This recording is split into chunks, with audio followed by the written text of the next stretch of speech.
평범한 한 그릇의 밥이 어떻게 당신의 몸을 망가뜨리고 있는지 아십니까? 이 충격적인 사실은 대부분의 병원에서 절대 알려주지 않는 비밀입니다. 여러분, 안녕하세요.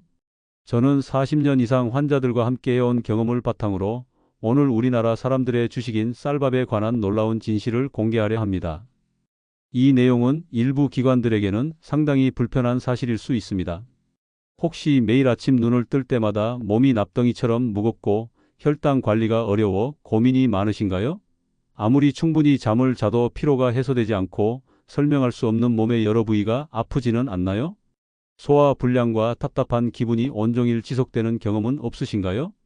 특히 혼자 사시는 우리 중장년층 분들께서 바쁘다는 이유로 또는 편리하다는 명목으로 냉동고에 보관된 밥을 전자레인지로 간단히 데워 드시는 그 순간 안타깝게도 여러분의 건강시계가 뒤로 돌아갈 수 있다는 것을 알고 계셨나요?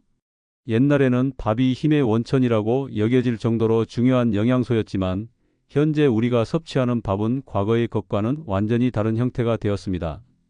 신체 활동량은 감소했는데 칼로리 섭취량은 그대로이거나 오히려 증가한 경우가 대부분이고 무엇보다 밥을 조리하는 방식과 섭취하는 패턴이 건강과는 정반대 방향으로 변화한 경우가 대다수입니다. 하지만 절망하지 마세요. 오늘 이 영상을 끝까지 시청하시면 단순한 밥 한 그릇이 여러분을 구원하는 놀라운 건강식품으로 변모할 수 있는 기적 같은 방법을 알게 되실 겁니다. 오늘 이 영상은 여러분의 향후 인생을 건강하고 활력 넘치게 변화시킬 마지막 기회가 될 수도 있습니다. 본격적인 내용에 들어가기 전에 제 설명이 여러분의 건강에 혁신적인 변화를 일으킬 것이라 확신하신다면 지금 당장 화면 하단의 구독 버튼과 좋아요 버튼을 한 번씩만 눌러주세요. 여러분의 그 작은 클릭 하나가 질병으로 고통받는 다른 누군가의 생명을 구하는 데 정말로 큰 도움이 됩니다. 며칠 전 칠순을 넘기신 박영수 어르신께서 제 병원 문을 간신히 열고 들어오셨습니다. 거의 8년 동안 혈압은 계속 상승하고 당뇨 수치는 롤러코스터처럼 불안정하며 거기에 콜레스테롤 약까지 복용하고 계셨지만 건강 상태는 날마다 악화되어 가고 계셨습니다. 아침에 기상하면 온몸이 붓고 밤에는 화장실을 자주 가느라 푹 잠든 기억이 언제인지 모르겠다고 하셨습니다. 병원에서는 단지 약물을 잘 복용하고 운동하라는 말만 되풀이할 뿐 구체적인 해결 방안을 제시하지 못했다고 합니다. 그 어르신의 첫 번째 말씀이 아직도 제 귀에 생생합니다. 선생님, 이제 정말 죽음만 기다리는 것 같아 무섭습니다. 복용하는 약은 계속 늘어나는데 몸은 왜 이 지경인지 매일이 지옥 같습니다. 저는 그분의 평소 식생활을 아주 자세히 마치 수사관이 된 것처럼 세밀하게 조사했습니다. 아침 식단은 어떤지, 점심과 저녁 메뉴는 무엇인지, 간식은 어떤 것을 선호하시는지, 그리고 가장 핵심적인 밥은 어떤 방식으로 조리해서 드시는지 말입니다. 그리고 그 답변을 들은 순간 저는 마음속으로 깜짝 놀랄 수밖에 없었습니다. 문제는 바로 매일 드시는 밥에 있었습니다. 하루 3번 빠짐없이 챙겨 드시는 그 밥이 사실 어르신의 건강을 파괴하는 주범이었던 것입니다. 우리 한국인에게 밥은 주식이자 에너지의 원천인데 어떻게 밥이 문제가 될 수 있을까요? 지금부터 그 충격적인 비밀을 하나씩 파헤쳐 보겠습니다. 안녕하세요, 금빛지의 시청자 여러분. 저는 40년 이상 환자들의 고통을 함께하며 건강 회복을 위해 평생을 바쳐온 내과 전문의 이정호입니다. 제 나이 어느새 70을 넘어섰지만 이 순간에도 매일 새로운 의학 지식을 연구하고 우리 중장년층의 건강한 노후를 위한 최선의 방법이 무엇일까 끊임없이 연구하고 있습니다. 제 의사 생활 초창기에는 그저 질병의 증상을 완화하는 데만 급급했던 시절도 있었습니다. 하지만 수많은 환자분들을 만나고 그분들의 인생을 가까이에서 관찰하면서 깨달은 것이 있습니다. 바로 진정한 건강은 질병이 발생한 후에 치료하는 것이 아니라 질병이 발생하기 전에 예방하고 우리 몸이 본래 가진 자연 회복력을 최대한 활용하는 데 있다는 사실입니다.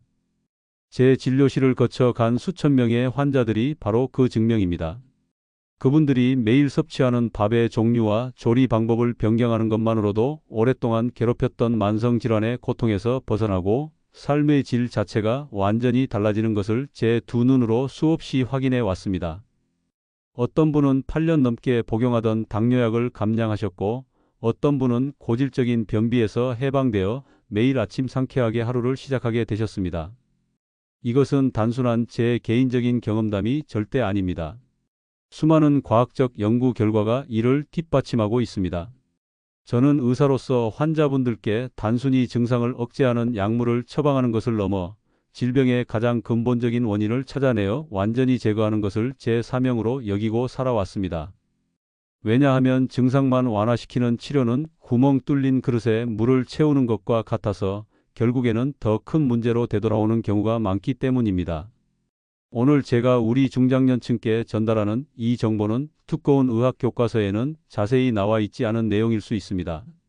하지만 이것이야말로 우리 중장년층의 실제 생활을 건강하게 변화시킬 수 있는 살아있는 지혜라고 저는 감히 확신합니다. 저 역시 나이가 들어가면서 젊었을 때는 전혀 몰랐던 신체의 변화들을 경험하고 있습니다. 그래서 우리 중장년층의 마음을 누구보다 잘 이해합니다. 작은 습관 하나 바꾸는 것이 얼마나 힘들고 또 얼마나 중요한 일인지 말입니다. 그런데 궁금합니다. 왜 대부분의 병원에서는 이렇게 간단하면서도 효과적인 밥조리 방법 하나 제대로 알려주지 않는 것일까요? 물론 모든 의료진이 다 그런 것은 아닙니다만 안타깝게도 현대 의료 시스템 자체가 질병의 예방보다는 치료에 더 중점을 두고 있는 경우가 많습니다. 어쩌면 그 이유는 환자들이 건강해지면 특정 집단, 예를 들어 거대 제약회사나 일부 의료기관의 수익이 감소할 수 있다는 그런 불편한 현실과 연관이 있는지도 모르겠습니다. 하지만 저는 더 이상 가만히 있을 수 없었습니다. 제 의사로서의 마지막 남은 사명감을 걸고 오직 환자분들의 건강만을 생각하며 제가 알고 있는 이 모든 것을 남김없이 공개하기로 단단히 결심했습니다. 이것이 제가 오늘 이 자리에 선 이유입니다. 우리 중장년층 중 상당수가 밥을 한 번에 많이 해서 냉동고에 보관해 두었다가 식사 때마다 전자레인지로 간편하게 데워 드시는 경우가 많습니다. 저도 그 편리함은 충분히 공감합니다. 하지만 이것이 얼마나 우리 몸에 해로운 영향을 미치는지, 그리고 우리가 자주 섭취하는 새하얀 흰 쌀밥이 어떻게 혈당을 급격하게 상승시키고 복부 비만의 원인인 내장 지방을 계속 축적시키는지 오늘 명확하게 짚어드리겠습니다. 밥을 냉동했다가 해동하는 과정에서 특히 전자레인지를 사용하게 되면 밥의 영양소가 일부 손실될 뿐만 아니라 쌀의 구조가 변형되어 소화가 더 어려워지거나 혈당을 더 빠르게 상승시키는 형태로 변할 수 있다는 연구 결과도 있습니다. 또한 플라스틱 용기에 담아 뜨겁게 가열하는 과정에서 환경 호르몬과 같은 유해 물질이 미량이라도 음식에 스며들 가능성도 완전히 배제할 수는 없습니다. 그리고 우리가 매일 섭취하는 흰 쌀밥은 정제된 탄수화물 덩어리라고 해도 과언이 아닙니다. 쌀겨와 배아에 들어있는 좋은 영양분은 모두 제거되고 순수한 전분 성분만 남아있기 때문에 우리 몸에 들어가면 아주 빠른 속도로 포도당으로 분해되어 혈액 속으로 흡수됩니다. 이것이 바로 식후 혈당을 급격하게 올리는 이른바 혈당 스파이크의 주범이 되는 것입니다. 이런 혈당 스파이크가 반복되면 우리 몸의 췌장은 인슐린을 과도하게 분비하게 되고 결국에는 인슐린 저항성이 생겨 당뇨병으로 이어질 위험이 커지는 것입니다. 뿐만 아니라 사용되지 않은 포도당은 우리 몸의 지방으로 계속 저장되는데 특히 복부와 내장 주변에 축적되어 만성염증을 유발하고 각종 성인병의 원인이 됩니다. 많은 분들이 혈당이 높으면 혈당 강화제를 복용하고 혈압이 높으면 혈압약을 복용합니다. 물론 약물 치료도 중요합니다. 하지만 가장 근본적인 식습관, 그 중에서도 매일 우리 입으로 들어가는 밥을 바꾸지 않는다면 그것은 마치 구멍 뚫린 그릇에 계속해서 물을 붓는 것과 다를 바가 없습니다. 잘못된 방법으로 조리한 밥, 잘못된 방법으로 섭취하는 밥이야말로 수많은 만성질환을 키우는 보이지 않는 주범일 수 있다는 사실을 명심하셔야 합니다. 하지만 너무 걱정하지 마세요. 오늘 제가 알려드릴 아주 특별한 밥 조리 방법은 우리가 섭취하는 밥의 혈당 지수를 현저히 낮추고 소화 흡수 속도를 의도적으로 늦추며 오히려 우리 장 건강에 매우 유익한 저항성 전분이라는 성분을 대폭 늘리는 아주 과학적인 원리에 기반하고 있습니다. 이 저항성 전분은 말 그대로 소장에서 소화되지 않고 대장까지 내려가는 전분인데 대장에서는 우리 몸에 유익한 미생물들의 먹이가 되어 장내 환경을 건강하게 만들고 유익균들이 잘 성장할 수 있도록 도와줍니다. 유익균이 늘어나면 면역력이 강화되고 배변 활동도 원활해지며 심지어는 기분까지 좋아지게 만드는 효과가 있습니다. 이렇게 조리한 밥은 같은 양을 드시더라도 살이 덜 찌고 혈당 걱정을 크게 줄일 수 있는 그야말로 건강한 밥이 되는 것입니다. 물론 이 방법이 모든 분들에게 똑같이 적용되는 만능 해결책은 아닐 수 있습니다. 특히 특정 질환을 이미 앓고 계신 분들이라면 더욱 주의해야 할 점도 분명히 있습니다. 이 부분에 대해서도 제가 뒤에서 아주 자세하고 알기 쉽게 설명드리겠습니다. 자, 그렇다면 도대체 어떻게 밥을 조리해야 독이 아닌 약이 되는 그야말로 기적의 밥을 만들 수 있는 것일까요? 지금부터가 정말 중요합니다. 이 비법은 일반적인 요리책이나 건강 프로그램에서는 절대 가르쳐주지 않는 제 40년 의사 생활의 모든 경험과 지식이 응축된 것입니다. 그러니 눈 크게 뜨시고 귀를 활짝 열어주시기 바랍니다. 하나하나 따라 하시다 보면 어느새 어르신들의 식탁이 건강과 행복으로 가득 차게 될 것입니다. 첫째, 밥을 지을 때 이것 한 스푼만 넣어보세요. 바로 천연 발효 식초입니다. 우리가 흔히 사용하는 일반 양조 식초나 합성 식초가 아닌 사과 식초나 현미 식초처럼 제대로 발효시킨 천연 식초여야 그 효과를 제대로 볼 수 있습니다. 쌀 2컵 기준으로 식초 한 작은술, 그러니까 티스푼 하나 정도를 물에 섞어주는 것만으로도 밥의 혈당 지수가 놀랍게도 약 20에서 30%까지 낮아진다는 연구 결과가 있습니다. 식초에 들어있는 아세트산이라는 성분이 탄수화물이 우리 몸에서 소화되고 흡수되는 속도를 천천히 늦춰주기 때문입니다. 맛도 거의 변하지 않으니 걱정하지 않으셔도 됩니다. 오히려 쌀에 윤기가 돌고 약간의 풍미가 더해져 입맛을 돋우는 효과도 있습니다. 둘째, 쌀을 씻고 불리는 과정도 중요합니다.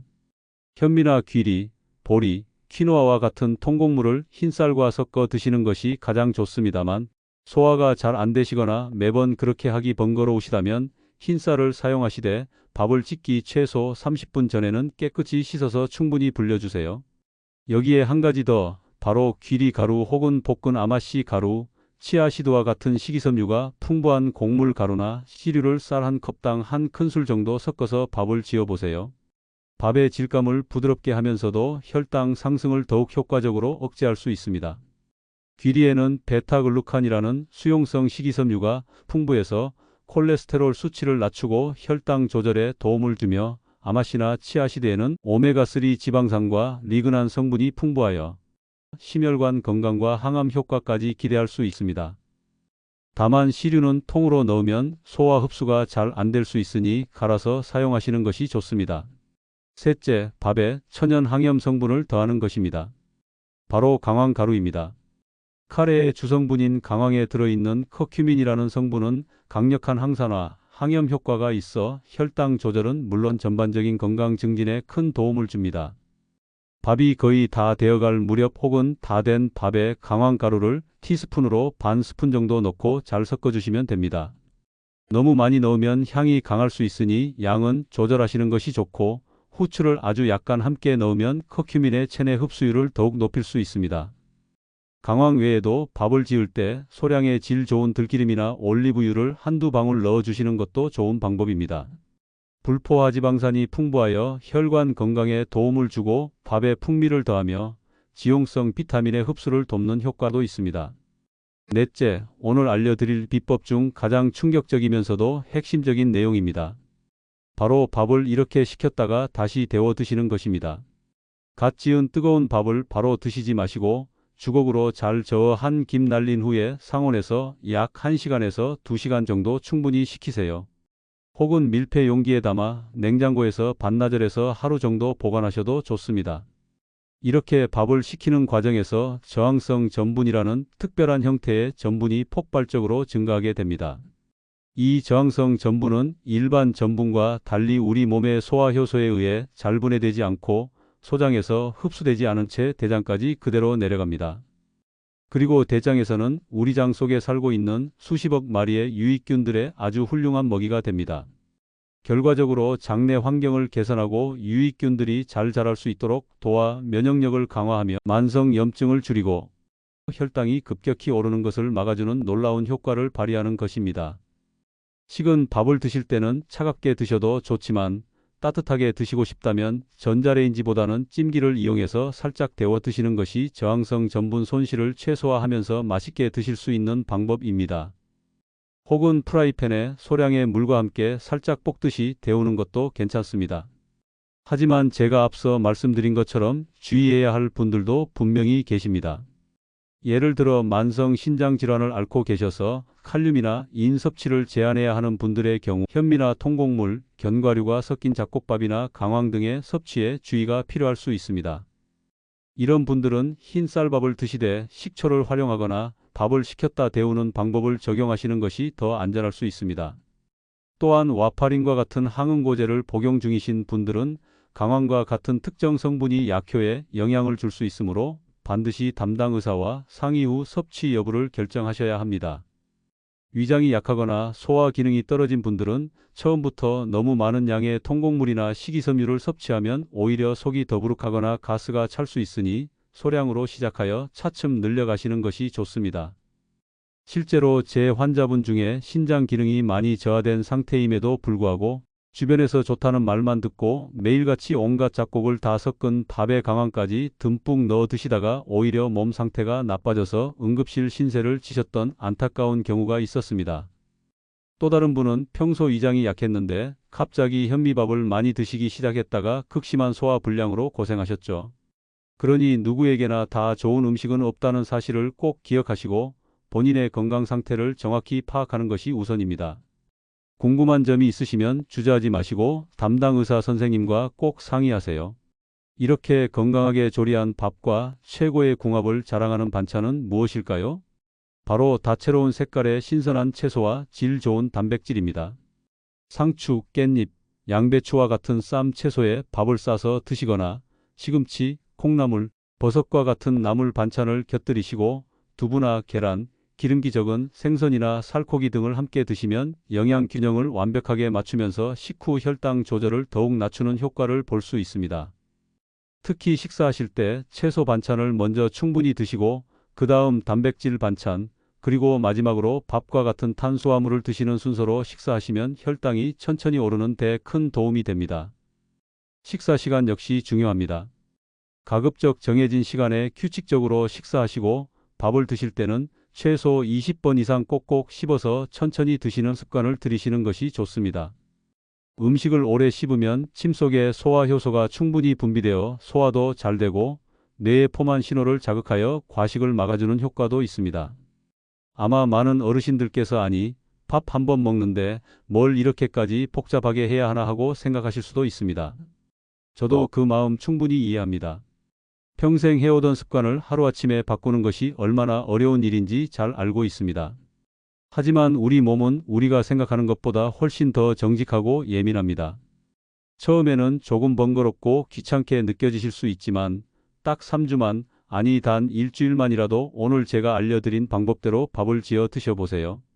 분명 아침에 일어났을 때 몸이 한결 가뿐해지고 속이 편안해지며 혈당 수치도 안정되는 놀라운 변화를 몸소 느끼시게 될 것입니다. 작은 실천 하나가 당신의 남은 인생을 완전히 바꿀 수도 있다는 사실을 기억하세요. 포기하지 마시고 오늘 당장 냉장고를 열어 쌀통부터 확인해 보세요. 자, 오늘 우리는 매일 먹는 밥 한 그릇을 우리 몸을 살리는 건강 보약으로 만드는 4가지 핵심 비법에 대해 자세히 알아보았습니다. 다시 한번 정리해 드리겠습니다. 첫째, 물에 천연 발효 식초 1스푼을 넣어 혈당 상승을 막아주는 것입니다. 둘째, 귀리 가루나 아마씨 가루와 같은 건강 곡물 가루를 활용하여 식이섬유를 보충하는 것입니다. 셋째, 강황 같은 천연 항염 재료를 첨가하여 밥의 건강 효과를 높이는 것입니다. 그리고 마지막 넷째, 밥을 식혔다가 다시 데우는 과정을 통해 우리 몸에 유익한 저항성 전분의 함량을 극대화하는 것입니다. 어떤 건강법이든 가장 중요한 것은 약이나 시술이 아니라 바로 꾸준함입니다.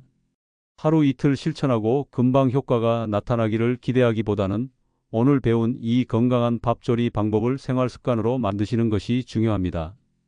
단번에 모든 것이 완벽하게 바뀌지는 않겠지만 오늘 제가 알려드린 방법 중에서 단 한두 가지만이라도 꾸준히 실천해 보세요. 한 달 후, 빠르면 일주일 후부터라도 분명 어르신들의 몸이 먼저 그 긍정적인 변화를 말해줄 것입니다. 아침에 눈 뜨는 것이 즐거워지고 낮에는 활력이 넘치며 밤에는 편안한 잠을 주무실 수 있게 될 것입니다. 병원 문턱이 낮아지고 약봉지가 줄어드는 기쁨을 누리실 수도 있습니다. 비싼 영양제나 몸에 무리가 가는 어려운 운동법이 아니지 않습니까? 오늘 당장 우리 집 부엌에서 누구나 쉽게 시작할 수 있는 아주 간단한 방법입니다. 이제 여러분의 소중한 식탁이 질병을 만드는 공간이 아니라 생명을 살리고 건강을 지키는 최고의 약국이 될 수 있습니다. 올해 70을 훌쩍 넘긴 저 역시 매일 아침 오늘 알려드린 방법으로 밥을 지어 먹으며 건강을 챙기고 있습니다. 그렇기에 저는 자신 있게 말씀드릴 수 있습니다. 우리 중장년층도 얼마든지 지금보다 더 건강하고 활기찬 행복한 노후를 보내실 수 있다는 것을 말입니다. 절대 늦지 않았습니다. 오늘부터 시작하시면 됩니다. 당신의 건강은 그 누구도 아닌 바로 당신 자신만이 지킬 수 있다는 사실을 잊지 마세요. 오늘 제 이야기가 어르신들의 건강한 100세 인생에 조금이나마 도움이 되셨기를 진심으로 바랍니다. 영상이 유익하셨다면 잊지 마시고 구독 버튼과 좋아요 버튼을 꾹 눌러주시고 알림 설정까지 해두시면 앞으로 올라오는 귀한 건강 정보들을 놓치지 않고 가장 먼저 받아보실 수 있습니다. 그리고 오늘 알려드린 이 기적의 밥 짓기 방법으로 밥을 직접 드셔보신 경험이나 평소 밥과 관련된 어르신들만의 건강 비법 혹은 궁금한 점이 있으시다면 아래 댓글을 통해 편안하게 남겨주세요. 한 분 한 분의 소중한 경험과 질문들이 모여 우리 모두의 건강을 지키는 큰 지혜가 될 것이라 믿습니다. 저희 금빛지혜 채널은 언제나 우리 중장년층의 빛나는 황금기를 진심으로 응원합니다. 끝까지 시청해 주셔서 대단히 감사합니다.